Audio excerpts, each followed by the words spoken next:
PDFA ਵੱਲੋਂ हर साल dairy expo बहुत ही शानदार तरीके नाल मनाया जाता है, पर इस साल किसान अंदोलन करके इन्हां ਵੱਲੋਂ all India milking championship cattle ground Jagraon district Ludhiana विखे 7, 8 ਤੇ 9 मार्च ਨੂੰ करवाई गई। ਵੱਖ-ਵੱਖ कैटेगरीज़ ਦੇ ਵਿੱਚ अलग-अलग इनाम रखे गए सन, जिन्हां विचों HF गावां दी दुध चुआई 50 किलो तो उपर ਲਈ 1 ਲੱਖ रुपए ਦਾ इनाम सी। मੱਝਾਂ ਦੀ ਦੁੱਧ ਚੁਆਈ ਲਈ 15 किलो तो उपर 1 ਲੱਖ रुपए ਦਾ इनाम सी। HF गावां ਦੋਂਦੀਆਂ खीरियां दुध चुआई 61,000 रुपया, जर्सी गावां दुध चुआई 61,000 रुपया इनाम सी। और इस मिल्किंग चैंपीयनशिप दे विच नवां रिकॉर्ड बनिया है, जिहदे विच 70 लीटर 450 ग्राम दुध चोया गया। यह मिल्किंग चैंपीयनशिप किसान अंदोलन नूं समर्पित सी।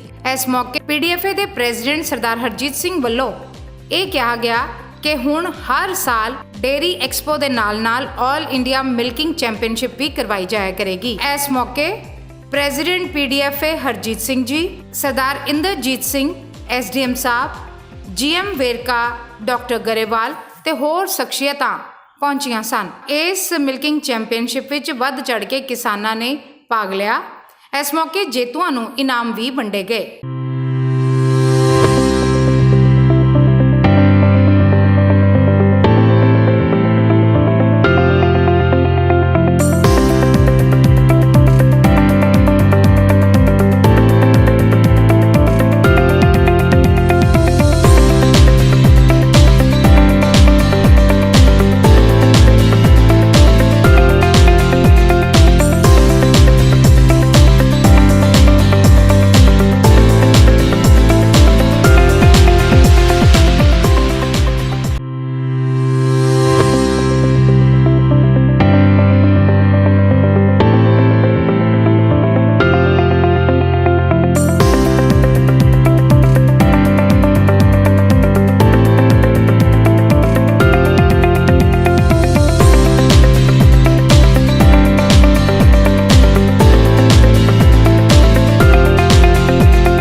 ਸਾਰੇ ਕਿਸਾਨ ਵੀਰਾਂ ਨੂੰ ਇਹਦੇ ਵਿੱਚੋਂ ਬਹੁਤ ਕੁਝ ਸਿੱਖਣ ਨੂੰ ਮਿਲਿਆ ਹੋਵੇਗਾ।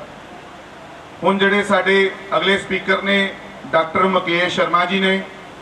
ਡਾਕਟਰ ਮੁਕੇਸ਼ ਸ਼ਰਮਾ ਜੀ ਲਗਭਗ 22 ਸਾਲ ਤੋਂ ਡੇਅਰੀ ਇੰਡਸਟਰੀ ਦੇ ਵਿੱਚ ਕੰਮ ਕਰ ਰਹੇ ਨੇ।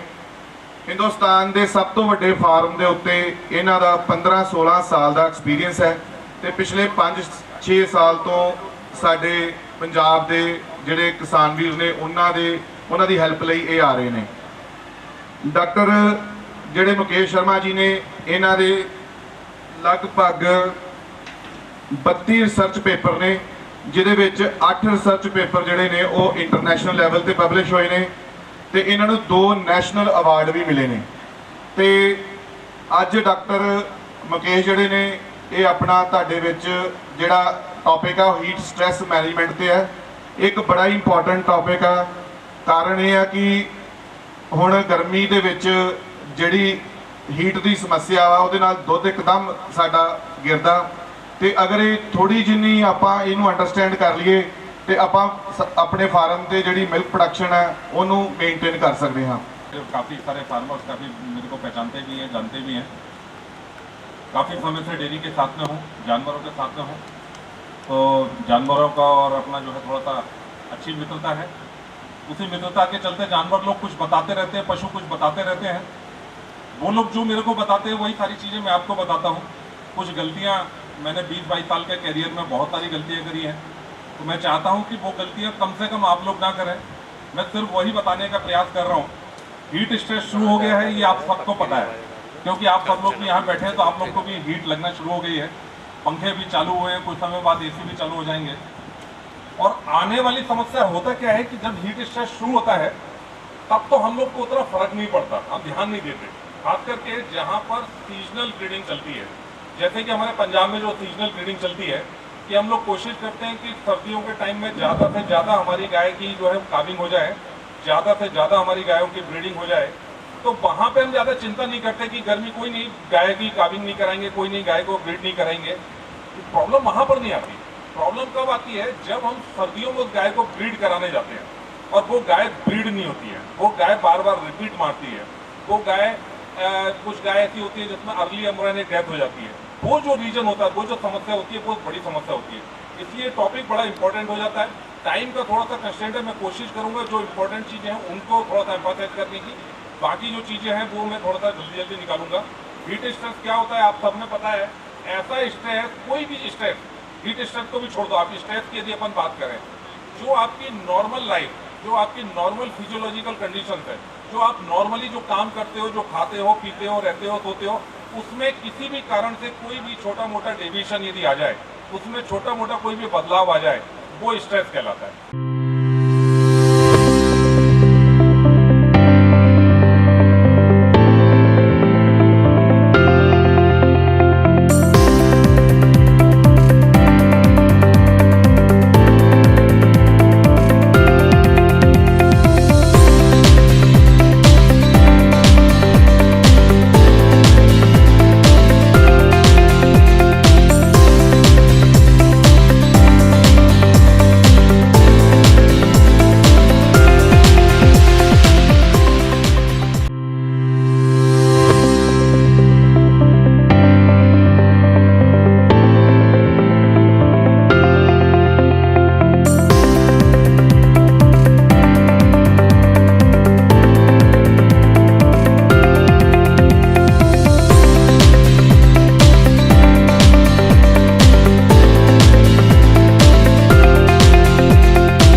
जिन्ना बारे मैं ये कह सकता कि सानू बहुत चिर बाद जो जिस तरीके के वाइस चांसलर चाहिए सीगे यूनीवर्सिटी लिए, क्योंकि university Shri Guru Angad Dev ji veterinary university अपने आप च एक नाम आ, पर ਉਹਨੂੰ ਕਿਵੇਂ ਸਾਡੇ ਲਈ ਸਾਡੇ ਫਾਰਮਰਾਂ ਲਈ ਕੰਮ ਕਰ ਸਕੇ, ਸਾਡੇ ਨਾਲ ਜੁੜ ਸਕੇ, ਹੁਣ ਤੱਕ ਉਹ ਸਾਡੀ ਅਟੈਚਮੈਂਟ ਉਨੀ ਫਾਰਮਰ ਤੇ ਯੂਨੀਵਰਸਿਟੀ ਦੀ ਨਹੀਂ ਬਣ ਸਕੀ, ਜਿਹਦੇ ਤੋਂ ਮੈਨੂੰ ਇਹ ਲੱਗਦਾ ਕਿ ਜੋ ਸਾਡੀਆਂ ਉਮੀਦਾਂ ਨੇ ਹੁਣ ਡਾਕਟਰ ਇੰਦਰਜੀਤ ਸਿੰਘ ਜੀ ਉਹਨਾਂ ਤੇ ਇੰਨੀਆਂ ਨੇ ਕਿ ਇਹ ਬਿਲਕੁਲ ਇੱਕ ਫਾਰਮਰ ਨੂੰ ਤੇ ਯੂਨੀਵਰਸਿਟੀ ਰਲ ਕੇ ਕੰਮ ਕਰਨਗੇ ਇਸ ਡਿਵੈਲਪਮੈਂਟ ਲਈ, ਤੇ ਉਹਦੇ ਲਈ ਬਿਲਕੁਲ ਇਦੋਂ ਵਧੀਆ ਬੰਦਾ, ਇਸ ਤੋਂ ਵਧੀਆ ਇਨਸਾਨ ਸਾਨੂੰ ਨਹੀਂ ਮਿਲ ਸਕਦੇ।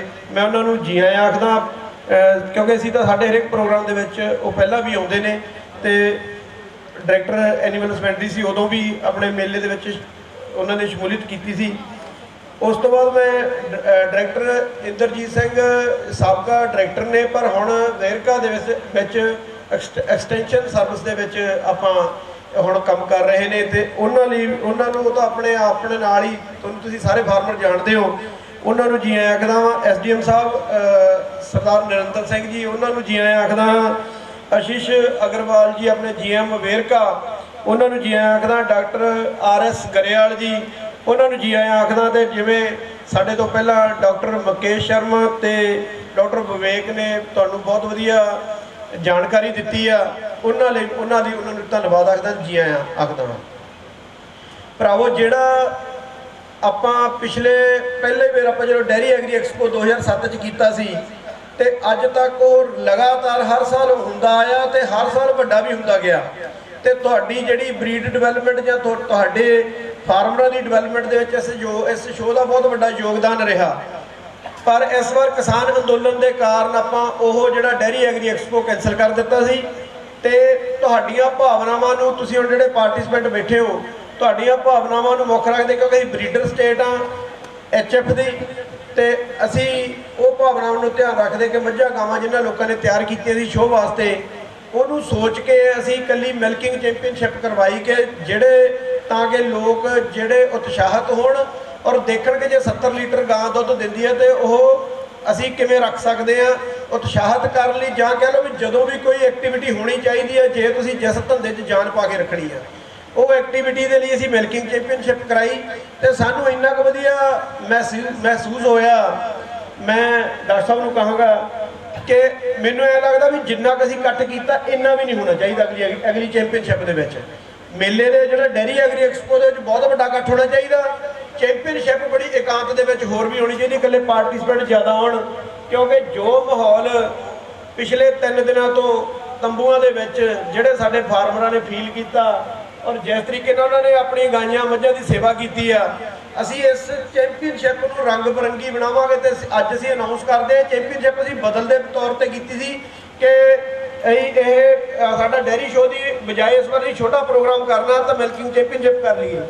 ਡਾਕਟਰ ਸਾਹਿਬ ਅਸੀਂ ਅੱਜ ਅਨਾਉਂਸ ਸਾਡੀ ਕਮੇਟੀ ਨੇ ਫੈਸਲਾ ਕੀਤਾ ਕਿ ਇਹ ਚੈਂਪੀਅਨਸ਼ਿਪ ਵੀ ਮੇਲੇ ਦੀ ਤਰ੍ਹਾਂ ਰੈਗੂਲਰ ਰਹੂਗੀ ਔਰ ਇਹ ਪਹਿਲਾ ਮੇਲਾ ਜਿਹੜਾ ਸਾਡਾ ਮੇਲਾ ਹੋਇਆ ਕਰੂ ਦਸੰਬਰ ਦੇ ਵਿੱਚ ਤੇ ਚੈਂਪੀਅਨਸ਼ਿਪ ਹੋਇਆ ਕਰੂ ਫਰਵਰੀ ਦੇ ਵਿੱਚ, ਤਾਂ ਕਿ ਜਿੰਨੇ ਜਾਨਵਰ ਨੇ ਸਾਡੇ ਜਿਨ੍ਹਾਂ ਦੇ ਦਸੰਬਰ ਦੇ ਵਿੱਚ ਕਾਬਿੰਗ ਹੋਏ ਆ ਐਨੀਮਲ ਉਹ ਆ ਜਾਣ, ਜਿਨ੍ਹਾਂ ਦੇ ਫਰਵਰੀ ਤੱਕ ਰੈਡੀ ਹੋ ਗਏ ਉਹ ਆ ਜਾਇਆ ਕਰਨ ਔਰ ਨਾਲੇ ਸਾਡੀ ਜਿਹੜੀ ਐਕਟੀਵਿਟੀ ਆ ਤੇ ਸਾਡੇ ਜਿਹੜੇ ਕਿਸਾਨਾਂ ਵਿੱਚ ਉਤਸ਼ਾਹ ਵਾ ਤੇ ਉਹ ਉਵੇਂ ਬਰਕਰਾਰ ਰਹੇ। ਤੇ ਕਦੇ ਸੋਚਿਆ ਨਹੀਂ ਸੀ ਆਮ ਲੋਕਾਂ ਨੇ, ਮੈਂ ਕਹੂੰਗਾ ਸਾਡੇ ਦੇਸ਼ ਦੇ ਵਿੱਚ ਜਦੋਂ ਅਸੀਂ ਖਾਸ ਕਰ ਜਦੋਂ ਮੈਂ 97 ਡੇਅਰੀ ਫਾਰਮਰ ਬਣਿਆ ਤੇ ਮੈਂ ਜਦੋਂ ਜਿਹਦੇ ਕੋਲ ਵੀ ਜਾਂਦਾ ਸੀ ਤੇ ਇਹ ਕਿਹਾ ਜਾਂਦਾ ਸੀ ਕਿ ਕ੍ਰਾਸ ਬ੍ਰੈਡ ਗਾਂ ਤੋਂ ਬਿਨਾ ਇੱਥੇ ਸਰਵਾਈਵ ਨਹੀਂ ਕਰ ਸਕਦੀ। ਸਾਡੇ ਸਾਰੇ ਅਦਾਰਿਆਂ ਦਾ ਇਹ ਮਨ ਬਣਿਆ ਹੋਇਆ ਸੀ ਕਿ ਅਸੀਂ ਇਸ ਤੋਂ ਵੱਧ ਗਾਂ ਨਹੀਂ ਰੱਖ ਸਕਦੇ। ਤੇ ਮੈਂ ਤੁਹਾਨੂੰ ਦੱਸਦਾ ਕਿ ਮੈਂ ਡਾਕਟਰ ਪਰਮਾਰ ਹੁੰਦੇ ਸੀ ਜਿਨ੍ਹਾਂ ਦੀ ਮੈਂ ਅੱਜ ਵੀ ਮੈਂ ਉਹਨਾਂ ਨੂੰ ਯਾਦ ਕਰਦੇ ਆ। ਮੈਨੂੰ ਉਹਨਾਂ ਦਲਜੀਤ ਡੈਨਮਾਰਕ ਦਾ ਸੀਮਨ ਆਇਆ ਤੇ ਤੂੰ ਇਹੀ ਯੂਜ਼ ਕਰਨਾ। ਮੈਂ ਪਹਿਲਾਂ ਉਹ ਯੂਜ਼ ਕੀਤਾ ਤੇ ਮੈਂ ਉਦਣ ਦਾ ਮੈਂ ਪ੍ਰਣ ਕਰ ਲਿਆ ਕਿ 100% 'ਚ ਰੱਖਣੀ ਆ, ਕਦੇ ਕ੍ਰਾਸ ਦਾ ਟੀਕਾ ਨਹੀਂ ਲਾਉਣਾ। ਪਹਿਲਾਂ ਮੈਂ 97 ਤੋਂ ਸ਼ੁਰੂ ਕੀਤਾ, 2002 'ਚ ਤੁਸੀਂ ਮੈਨੂੰ ਪ੍ਰਧਾਨ ਬਣਾਇਆ ਤੇ ਮੈਂ 2002 'ਚ ਅਸੀਂ ਇਹ ਸੋਚ ਆਪਣੀ ਕਮੇਟੀ 'ਚ ਲੈ ਕੇ ਆਂਦੀ ਕਿ ਅਸੀਂ ਬਿਲਕੁਲ ਕ੍ਰਾਸ ਬ੍ਰੈਡ ਵੱਲ ਨਹੀਂ ਜਾਣਾ, ਅਸੀਂ ਪਿਓਰ ਵੱਲ ਜਾਣਾ। ਜੇ ਇਜ਼ਰਾਈਲ ਦੇ ਵਿੱਚ ਪਿਓਰ ਰੱਖੀ ਜਾ ਸਕਦੀ, ਸਾਡੇ 'ਚ ਫਿਰ ਕਮੀ ਆ। ਉਹਨਾਂ ਦਾ ਅੱਗੇ ਇਨਵਾਇਰਮੈਂਟ ਆ, ਅਸੀਂ ਉਹ ਇਨਵਾਇਰਮੈਂਟ ਦੇਣਾ, ਗਾਂ ਵਾਸਤੇ ਇਨਵਾਇਰਮੈਂਟ ਦੇਣਾ, ਉਹਦੇ ਬਾਰੇ ਉਹਦੀਆਂ ਲੋੜਾਂ ਪੂਰੀਆਂ ਕਰਨੀਆਂ। ਤੇ ਅੱਜ ਤੁਸੀਂ ਇਹ ਦੇਖੋ ਕਿ ਜੇ 20 ਲੀਟਰ ਵਾਲੀ ਗਾਂ ਵੀ ਰਿਪੀਟਰ ਹੋ ਸਕਦੀ ਆ ਤੇ ਫਿਰ 70 ਵਾਲੀ ਵੀ ਹੋ ਸਕਦੀ ਆ। ਤੇ ਜੇ 70 ਵਾਲੀ ਜੇ ਤੁਸੀਂ ਵਧੀਆ ਮੈਨੇਜਮੈਂਟ ਵਾਲੀ 20 ਵਾਲੀ ਵੀ ਨਹੀਂ ਹੋਊਗੀ ਤੇ 70 ਵਾਲੀ ਵੀ ਰਿਪੀਟਰ ਨਹੀਂ ਹੋਊਗੀ। ਉਹੀ ਐਨੀਮਲ ਕਈ ਵਾਰ ਦੁਬਾਰੇ ਅਗਲੇ ਸਾਲ ਮਿਲਕਿੰਗ ਕਰਾ ਜਾਂਦੇ ਆ 70 ਲੀਟਰ ਦੁੱਧ ਦੇ ਕੇ। ਉਹਦਾ ਕਾਰਨ ਆ ਤੁਹਾਡੀ ਨਿਊਟ੍ਰੀਸ਼ਨ, ਤੁਹਾਡਾ ਰੱਖ ਰਖਾਵ। ਬਰੀਡ ਦੇ ਉੱਤੇ PDFA ਨੇ ਕੰਮ ਕੀਤਾ, ਪਹਿਲੀ ਵਾਰ ਸੀਮਨ ਇੰਪੋਰਟ ਕਰਨਾ ਸ਼ੁਰੂ ਕੀਤਾ 2007 'ਚ। ਸੀਮਨ ਕਈ ਵਾਰ ਬੰਦੇ ਪੁੱਛਦੇ ਵੀ ਸੀਮਨ ਦੀ ਕੀ ਅਹਿਮੀਅਤ ਆ। ਸੀਮਨ ਅਸੀਂ 1997 'ਚ ਇੰਪੋਰਟਡ ਯੂਜ਼ ਕਰਦੇ ਸੀ। NDDB ਦਾ ਡੈਨਮਾਰਕ ਤੋਂ ਮੁੱਲ ਆਏ ਸੀ, ਆਪਾਂ ਸਾਰੇ ਜਾਣਦੇ 13, 25, 10, 82 ਸਭ ਨੇ ਯੂਜ਼ ਕੀਤਾ। ਪਰ ਸਾਡੀ ਫੈਟ ਪਰਸੈਂਟੇਜ ਕਿੰਨੀ ਆਉਂਦੀ ਹੁੰਦੀ ਸੀ? 3.1, 3.2। ਜਦੋਂ ਸਰਦੀਆਂ ਦੇ ਵਿੱਚ ਫੈਟ ਪਰਸੈਂਟੇਜ 3.1, 3.2, SNF 7.9। ਫਿਰ ਅਸੀਂ ਪ੍ਰੋਜਨੀ ਟੈਸਟਡ ਸੀਮਨ ਸ਼ੁਰੂ ਕੀਤਾ ਤਾਂ ਅੱਜ ਸਾਡੀ ਫੈਟ ਪਰਸੈਂਟੇਜ ਕਿੰਨੀ ਆ? ਤੁਹਾਡੀ ਗਾਈਆਂ ਵੀ ਤੁਸੀਂ 50-60 ਲੀਟਰ ਤੇ ਲੈ ਗਏ, 70 ਤੇ ਲੈ ਗਏ। ਫੈਟ ਕਿੰਨੀ ਆ? 3.9 ਤੋਂ ਲੈ ਕੇ 4.1 ਸਰਦੀਆਂ ਦੇ ਵਿੱਚ। ਜਦੋਂ ਬੁੱਢੀ ਹੋ ਗਈ, ਅਸੀਂ ਸੀਮਨ ਦੀ ਸਿਲੈਕਸ਼ਨ ਇਸ ਤਰੀਕੇ ਨਾਲ ਕਰਦੇ ਆ ਕਿ ਤੁਹਾਡੀ ਗਾਂ 7-8 ਸੂਏ ਤੱਕ ਵੀ ਉਹੋ ਜਿਹੀ ਰਹੇ। ਇੱਥੇ ਬਹੁਤ ਫਾਰਮਰ ਆ 7ਵੇਂ 8ਵੇਂ 8ਵੇਂ ਸੂਏ ਅਸੀਂ ਆਪ ਦਿਖਾਈ। ਜਿਵੇਂ ਡਾਕਟਰ ਸਾਹਿਬ ਨੇ ਕਾਊ ਕੂਲਿੰਗ ਤੇ ਦਿੱਤਾ ਲੈਕਚਰ, ਸਾਡਾ ਕਿਉਂਕਿ ਇਹ ਮਾਹੌਲ ਆ ਜਿਹੜਾ ਸਾਡਾ ਕੰਪੀਟੀਸ਼ਨ ਆ, ਸਾਰਿਆਂ ਦਾ ਧਿਆਨ ਕੰਪੀਟੀਸ਼ਨ ਵਾਲੇ ਐਨੀਮਲ ਵੱਲ ਹੁੰਦਾ, ਸੈਮੀਨਾਰ ਵਾਲਾ ਮਾਹੌਲ ਨਹੀਂ ਬਣਦਾ। ਪਰ ਅਗਲਾ ਅਸੀਂ ਫਿਰ ਰਿਪੀਟ ਕਰਾਂਗੇ ਨੈਕਸਟ ਮੰਥ ਵਾਲਾ ਸੈਮੀਨਾਰ ਕਾਊ ਕੂਲਿੰਗ ਕਾਊ ਸਿਗਨਲ ਤੇ ਫਿਰ ਰਿਪੀਟ ਕਰਾਂਗੇ ਅਸੀਂ ਇਸ ਨੂੰ, ਕਿਉਂਕਿ ਜੇ ਤੁਸੀਂ ਕਾਊ ਕੂਲਿੰਗ ਪ੍ਰੋਪਰ ਕਰਦੇ ਹੋ ਤਾਂ ਤੁਹਾਡਾ 20% ਤੋਂ ਵੱਧਦਾ। ਚਲੋ ਇਹ ਗੱਲਾਂ ਬਹੁਤ ਲੰਬੀਆਂ ਹੋ ਜਾਣੀਆਂ। ਅਸੀਂ ਸਾਡਾ ਇਨਾਮ ਵੰਡਾ ਗਾਈਆਂ ਤਿਆਰ ਉਹਨਾਂ ਨੇ ਆਉਣਾ ਵਾ, ਅਸੀਂ ਇਨਾਮ ਦੇਣੇ ਆ। ਪਰ ਮੈਂ ਇਸ ਲਈ ਤੁਹਾਨੂੰ ਸਾਰਿਆਂ ਨੂੰ ਵਧਾਈ ਦਿੰਦਾ ਕਿ ਤੁਸੀਂ ਇਹ ਜਿਹੜੀ ਚੈਂਪੀਅਨਸ਼ਿਪ ਇਹਨੂੰ ਹੋਰ ਰੰਗ ਬਰੰਗੀ ਕਰਾਂਗੇ।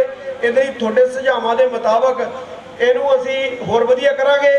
ਤੇ ਜਿਹੜਾ PDFA ਦਾ 2019 ਦੇ ਵਿੱਚ 70 ਲੀਟਰ 350 ਦਾ ਰਿਕਾਰਡ ਬਣਿਆ ਸੀ, ਉਹ ਇਸ ਵਾਰ ਪੀਡੀਐਫਏ ਦੀ ਚੈਂਪੀਅਨਸ਼ਿਪ ਮਾਰਚ ਦੇ ਮਹੀਨੇ ਗਰਮੀ ਦੇ ਵਿੱਚ, ਜਿੱਥੇ ਐਨੀਮਲ ਮੇਰੇ ਖਿਆਲ ਨਾਲ 3-3 ਮਹੀਨੇ ਸੂਇਆਂ ਨੂੰ ਵੀ ਹੋ ਗਏ, 2-2 ਜ਼ਿਆਦਾਤਰ ਨੂੰ, ਅੱਜ 70 ਲੀਟਰ 450 ਗ੍ਰਾਮ ਕਰਕੇ ਅੱਜ ਨਵਾਂ ਰਿਕਾਰਡ ਦੇਸ਼ ਦਾ ਬਣਿਆ ਫੇਰ ਅੱਜ।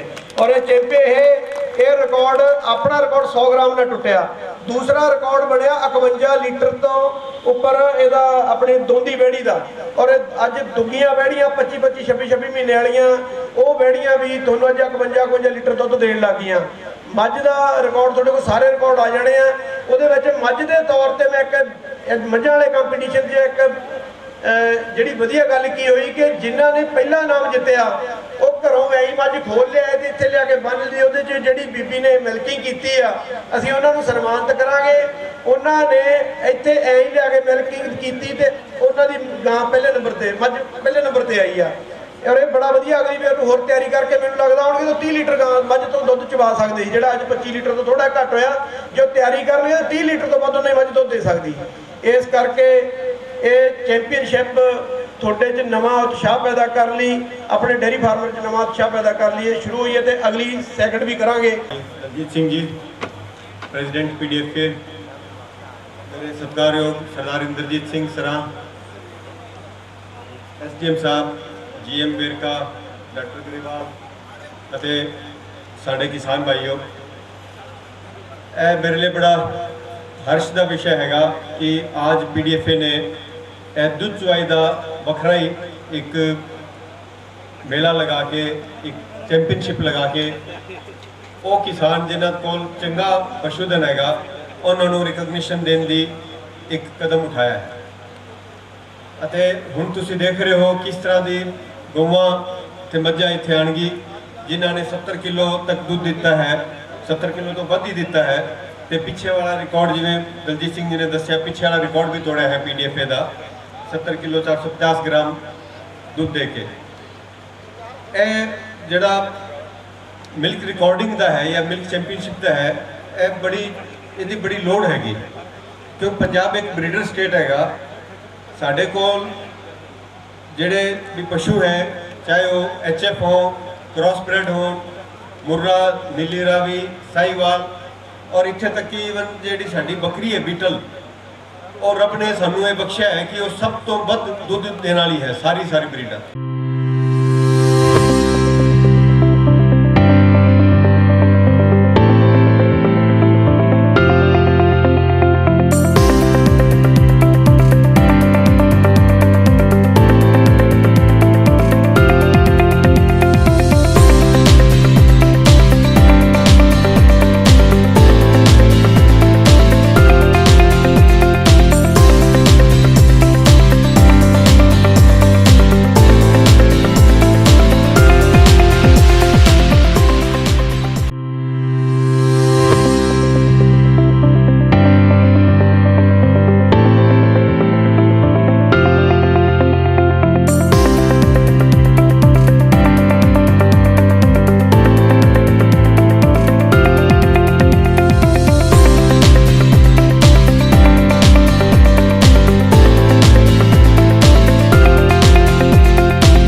ਮੇਲਾ ਨਾ ਹੋ ਕੇ ਬਲਕਿ ਇੱਕ ਐਸਾ ਛਾਪਾਂ ਜਿਹੜੀਆਂ ਛੱਡ ਗਿਆ ਜਿਹਦੇ ਨਾਲ ਕਿਸਾਨਾਂ ਦੇ ਹੌਸਲੇ ਅੱਜ ਦੇਖਣ ਵਾਲੇ ਸੀਗੇ ਔਰ ਉਹ ਦੁਧਾਰੂ ਪਸ਼ੂ ਜਿਨ੍ਹਾਂ ਦੇ ਇਨਾਮ ਜਿੱਤਿਆ ਹੈਗਾ ਉਹਨਾਂ ਦੇ ਤਾਂ ਹੌਸਲੇ ਵਧੇ ਸੀ, ਨਾਲ ਜਿਹੜੇ ਬੰਦੇ ਦੇਖ ਰਹੇ ਸੀਗੇ, ਜਿਹੜੇ ਕਿਸਾਨ ਦੇਖਣ ਆਏ ਹੋਏ ਸੀਗੇ, ਜਿਹੜੇ ਦੁੱਧ ਦੇ ਇਸ ਪ੍ਰੋਫੈਸ਼ਨ ਤੋਂ ਦੂਰ ਹੋਏ ਹੋਏ ਉਹਨਾਂ ਦਾ ਵੀ ਬਹੁਤ ਵੱਡੇ ਵਿਟਾਮਿਨ ਉਹਨਾਂ ਨੂੰ ਮਿਲੇ। ਕੀ ਕਹਿਣਾ ਚਾਹੁੰਦਾ? ਜੋ ਅੱਜ ਦਾ ਮੇਲਾ ਸਮਾਪਤ ਹੋਇਆ ਇਹਦੇ ਵਿੱਚ ਜ਼ਿਮੀਂਦਾਰਾਂ ਨੂੰ ਬਹੁਤ ਉਤਸ਼ਾਹਿਤ ਹੋਏ ਨੇ, ਜਾਨਵਰਾਂ ਨੇ ਚੰਗੇ ਇਨਾਮ ਦਿੱਤੇ, ਨਵੇਂ ਰਿਕਾਰਡ ਬਣੇ ਨੇ ਅਤੇ ਐਚਐਫ ਨੇ ਪਹਿਲਾਂ ਜਿਹੜਾ ਰਿਕਾਰਡ ਬਣਾਇਆ ਸਾਡਾ PDF ਉਹ ਅੱਜ ਟੁੱਟਾ। ਪਹਿਲਾਂ ਜੋ ਸੀ ਅੱਜ 70 ਲੀਟਰ 450 ਗ੍ਰਾਮ ਦਾ ਰਿਕਾਰਡ ਬਣਿਆ, ਉਹ ਬਹੁਤ ਵਧੀਆ ਗੱਲ ਹੈ। ਅਤੇ ਦੋ ਦੰਦ ਵਹਿੜਾਂ ਨੇ ਜਿਹੜੇ ਰਿਕਾਰਡ ਬਣਾਏ ਨੇ ਉਹ ਬਹੁਤ ਮਤਲਬ ਪਿਛਲੇ ਰਿਕਾਰਡ ਤੋੜ ਗਈਆਂ ਨੇ। 52 ਲੀਟਰ ਦੁੱਧ ਦੇ ਕੇ ਦੋ ਦੰਦ ਵਹਿੜ ਨੇ ਇੱਕ ਬਹੁਤ ਵਧੀਆ ਰਿਕਾਰਡ ਬਣਾਇਆ, ਜਿਹਦੇ ਨਾਲ ਲੋਕਾਂ ਨੂੰ ਬਹੁਤ ਵੱਡਾ ਉਤਸ਼ਾਹ ਮਿਲਿਆ। ਔਰ ਵੀਰ ਜੀ ਕੀ ਕਹਿਣਾ ਚਾਹੋਗੇ ਕਿ ਜਿਸ ਤਰੀਕੇ ਨਾਲ ਮੰਥਲੀ ਇਹ ਜਿਹੜਾ ਹੈਗਾ ਪ੍ਰੋਗਰਾਮ ਉਹਨਾਂ ਨੇ ਲੋਕਾਂ ਨੇ ਬੜੀ ਮੰਗ ਕੀਤੀ ਆ ਕਿ ਆਉਣ ਵਾਲੇ ਸਮੇਂ 'ਚ ਇੱਕ ਮੰਥਲੀ ਪ੍ਰੋਗਰਾਮ, ਇੱਕ PDF ਦਾ ਦੁੱਧ, ਇੱਕ PDF ਦੇ ਹੋਰ ਪ੍ਰੋਡਕਟਸ, ਕੀ ਕਹਿਣਾ ਚਾਹੋਗੇ ਕਿ PDF ਇੱਕ ਜਿੱਦਾਂ ਲੋਕਾਂ ਦੀ ਘਰ ਕਰ ਰਹੀ ਹੈਗੀ ਆ ਆਉਣ ਵਾਲੇ ਸਮੇਂ 'ਚ ਹੋਰ ਜਿਵੇਂ ਪੋਜ਼ਿਟਿਵਿਟੀ ਹੋ ਰਹੀ ਹੈ? ਇਸ ਤਰ੍ਹਾਂ ਜੀ ਜਿਹੜਾ ਇਹ ਮਿਲਕਿੰਗ ਕੰਪੀਟੀਸ਼ਨ ਆ ਅਸਲ ਦੇ ਵਿੱਚ ਇਹ ਅਸੀਂ ਮੇਨ ਵੱਡਾ ਐਗਜ਼ੀਬਿਸ਼ਨ ਲਾਉਂਦੇ ਹੁੰਦੇ ਹਾਂ PDF dairy and agri expo ਕਹਿੰਦੇ ਆ, ਜਿਹੜਾ ਇਸ ਵਾਰ ਅਸੀਂ 15ਵਾਂ ਲਾਉਣਾ ਸੀ, ਜਿਹੜਾ ਕੋਵਿਡ ਕਾਰਨ ਅਸੀਂ ਨਹੀਂ ਲਗਾ ਸਕੇ। ਇਹ ਉਸ ਦੀ ਉਪਜ ਦੇ ਵਿੱਚੋਂ ਇੱਕ ਨਿਕਲਿਆ ਸੀ ਐ ਜਿਹਨੂੰ ਟ੍ਰਾਇਲ ਦੇ ਤੌਰ 'ਤੇ ਅਸੀਂ ਲਾਇਆ ਸੀ। ਲੋਕਾਂ ਦੀ ਮਤਲਬ ਡਿਮਾਂਡ ਸੀ ਕਿਉਂਕਿ ਉਹ ਇੱਕ ਜਾਨਵਰ ਨੂੰ ਇੱਥੇ ਲੈ ਕੇ ਆਉਣ ਤੋਂ ਪਹਿਲਾਂ ਉਹਦੀ 1 ਸਾਲ ਤੋਂ ਪਹਿਲਾਂ ਤਿਆਰੀ ਕਰਦੇ ਉਹਨੂੰ ਉਸ ਸਮੇਂ ਅਨੁਸਾਰ ਪ੍ਰੈਗਨੈਂਟ ਕਰਾਉਂਦੇ ਆ ਕਿ ਉਹ ਜਾ ਕੇ ਦਸੰਬਰ ਦੇ ਵਿੱਚ ਸੂਵੇ ਅਤੇ ਅਸੀਂ ਉਹਦਾ ਵੱਧ ਤੋਂ ਵੱਧ ਦੁੱਧ ਲੈ ਸਕੀਏ।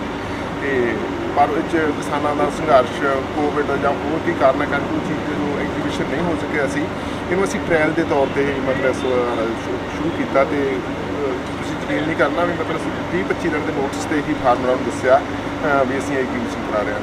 ਪਰ ਜੋ ਇੱਥੇ ਫਾਰਮਰਾਂ ਦਾ ਉਤਸ਼ਾਹ ਮਤਲਬ ਸਾਨੂੰ ਇਹ ਸੋਚਿਆ ਸੀ ਵੀ ਸਿਰਫ ਲਿਮਿਟਡ ਬੰਦੇ ਜਿਹੜੇ ਪਾਰਟੀਸਪੇਟ ਕਰਦੇ ਉਹੀ ਇੱਥੇ ਭਾਗ ਲੈਣਗੇ, ਪਰੰਤੂ ਮਤਲਬ ਦੂਸਰੀਆਂ ਸਟੇਟਾਂ ਤੋਂ, ਗੁਜਰਾਤ ਤੋਂ, ਮਹਾਰਾਸ਼ਟਰ ਤੋਂ ਮਤਲਬ ਇੱਥੇ ਫਾਰਮਰ ਇਸ ਚੀਜ਼ ਨੂੰ ਦੇਖਣ ਆਏ ਕਿਉਂਕਿ ਪਿਛਲੇ ਮੇਲੇ ਤੋਂ ਉਹਨਾਂ ਨੇ ਇਹ ਚੀਜ਼ ਦਾ ਤਜਰਬਾ ਕਰਕੇ ਦੇਖਿਆ ਹੈ।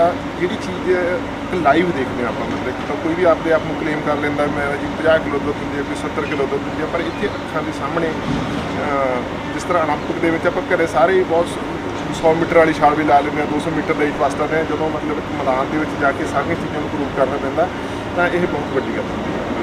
ਇਹ ਜਾਨਵਰ ਜਿਹੜੇ ਇੱਥੇ ਆਏ ਮਤਲਬ ਇੱਕ ਤਰ੍ਹਾਂ ਦੀ ਚੈਂਪੀਅਨ ਜਾਨਵਰ ਸੀ, ਮਤਲਬ ਇਹਨਾਂ ਦੇ ਵਿੱਚ ਜਿਹੜਾ ਉਹਨਾਂ ਦਾ ਮਿਲਕਿੰਗ ਦਾ ਕੰਪੀਟੀਸ਼ਨ ਇੰਨਾ ਟਫ ਸੀ, ਤੁਸੀਂ ਯਕੀਨ ਕਰੋਗੇ ਕਿਸੇ 'ਚ 200 ਗ੍ਰਾਮ ਦਾ ਫਰਕ, ਕਿਸੇ 300 ਗ੍ਰਾਮ ਦਾ ਫਰਕ, ਮਤਲਬ ਇਸ ਤਰ੍ਹਾਂ ਦਾ ਇਹ ਕੰਪੀਟੀਸ਼ਨ ਸੀ। ਅਤੇ ਬਾਕੀ ਮਤਲਬ ਜੋ ਕੰਪਨੀਆਂ ਇਹਦੇ ਵਿੱਚ ਕਿਉਂਕਿ ਜਿਹੜਾ ਦੁੱਧ ਦੇਣ ਦਾ ਮੇਨ ਕਾਰਨ ਕਿ ਬਾਕੀ ਚਾਹੀ ਚੀਜ਼ਾਂ ਵੀ ਜੁੜੀਆਂ ਹੋਈਆਂ ਨੇ ਮੈਨੇਜਮੈਂਟ, ਪਰ ਇਹ 'ਚ ਜਿਹੜਾ ਮੇਨ ਚੀਜ਼ ਹੁੰਦੀ ਉਹ ਇਹਦੀ ਫੀਡ ਹੁੰਦੀ ਹੈ, ਠੀਕ ਹੈ। ਇਸ ਤਰ੍ਹਾਂ ਵੀ ਫੀਡ ਵਾਲੀਆਂ ਕੰਪਨੀਆਂ ਨੇ ਇਸ ਚੀਜ਼ ਨੂੰ ਪ੍ਰਮੋਟ ਨਹੀਂ ਕਰਦਾ, ਮਤਲਬ ਵੱਧ ਚੜ੍ਹ ਕੇ ਹਿੱਸਾ ਲਿਆ। ਮੇਨ ਸਪਾਂਸਰ ਸਾਡੇ ਅਸੀਸ ਸਾਡੇ ਸੀ, PDS, ਕਾਰਗਲ ਕੰਪਨੀ, ਸੀਤਲ ਫੀਡ ਵਾਲੇ, ਮੋਕਾ ਫੀਡ ਵਾਲੇ, AIF ਫੀਡ, ਜਿਹੜੀਆਂ ਪੰਜਾਬ ਦੀਆਂ ਟੌਪ ਮੋਸਟ ਫੀਡਾਂ, ਟਵਾਣਾ ਫੀਡ, ਉਹਨਾਂ ਨੇ ਪਾਰਟੀਸਪੇਟ ਲਿਆ ਕੀਤਾ ਜੀ ਚੀਜ਼ ਦੇ ਵਿੱਚ। ਅਤੇ ਅਸੀਂ ਸਾਰਿਆਂ ਦਾ ਧੰਨਵਾਦ ਕਰਦੇ ਹਾਂ, ਬਹੁਤ ਬਹੁਤ ਮਤਲਬ ਇਸ ਚੀਜ਼ ਨੂੰ ਬਹੁਤ ਹੌਸਲਾ ਅਫਜ਼ਾਈ ਕੀਤੀ। ਸਾਡੇ ਚੀਫ ਗੈਸਟ BC ਸਾਹਿਬ ਆਏ, ਉਹਨਾਂ ਨੇ ਉਤਸ਼ਾਹਿਤ ਹੋ ਕੇ ਇਸ ਗੱਲ ਨੂੰ ਆਖਿਆ ਵੀ ਇਹ ਹਰ ਮਹੀਨੇ ਹੋਣੀ ਚਾਹੀਦੀ ਹੈ। ਸ਼ਾਇਦ ਇਹ ਪੋਸੀਬਲ ਤਾਂ ਨਹੀਂ ਪਰ ਹੋ ਵੀ ਸਕਦੀ ਹੈ ਕਿਉਂਕਿ ਮਤਲਬ ਇਸ ਚੀਜ਼ ਨੂੰ ਇਵੈਂਟ ਨੂੰ ਕਰਨਾ, ਉਹਦੇ ਲਈ ਬੁਕਿੰਗ ਕਰਨੀ ਇਹ ਕਾਫੀ ਵੱਡਾ ਕੰਮ ਆ।